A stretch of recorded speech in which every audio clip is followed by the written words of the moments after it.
নমস্কাৰ, মৰাণা গগৈ। এইবাৰ আপোনালোকক দেখুৱাব বিচাৰিছোঁ ডিব্ৰুগড় মৰাণ সমষ্টিৰ কিছু উন্নয়নৰ নমুনাৰ ছবি। এইবাৰ উন্নয়ন নহয় যেন উন্নয়নৰ নামত এক বৃহৎ শূন্য মৰাণ সমষ্টিত। ডিব্ৰুগড় মৰাণ সমষ্টিত বানে বিধ্বস্ত কৰি যোৱা এটা অঞ্চল বোকাময় পথেৰে এতিয়া যাতায়াত কৰিবলগীয়া হৈছে অঞ্চলবাসী। আপোনালোকক দৃশ্য দেখুৱাইছোঁ, ভূঁই ৰুই প্ৰতিবাদ সাব্যস্ত কৰিবলগীয়া হৈছে এইসকল লোকে। এই দৃশ্য হৈছে ডিব্ৰুগড় মৰাণ সমষ্টিৰ দৃশ্য। উন্নয়নৰ নামত এক বৃহৎ শূন্য আৰু বান বিধ্বস্ত লেজাই অঞ্চলৰ এটা গুৰুত্বপূৰ্ণ পথৰ এই দুৰৱস্থা, একাঠু বোকাময় পানীৰে কদৰ্যময় অৱস্থাৰ সৃষ্টি হৈছে। স্থানীয় বিধায়কৰ প্ৰতি এতিয়া ক্ষুণ্ণ হৈ ৰাইজে পথৰ ওপৰতে ভূঁই ৰুই প্ৰতিবাদ সাব্যস্ত কৰিবলগীয়া হৈছে।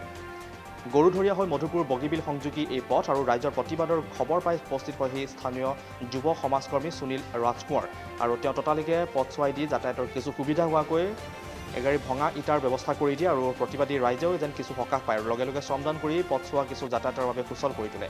উল্লেখ্য যে স্থানীয় বিধায়ক চক্ৰধৰ গগৈ পথছোৱা নিৰ্মাণৰ বাবে ৰাইজে বাৰে বাৰে কাকুতি মিনতি কৰিও ফল নধৰাত ৰাইজ অসন্তুষ্টি হৈ পৰিছে।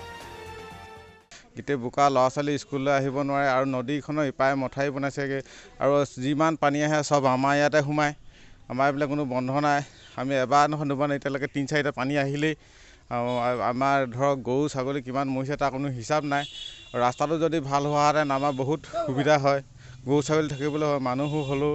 কিন্তু এইটো অৱস্থাত আমি এবাৰ যি আহে আৰু সি দুবাৰ আমাৰ ইয়ালৈ আহিবলৈ চিন্তা কৰে আৰু।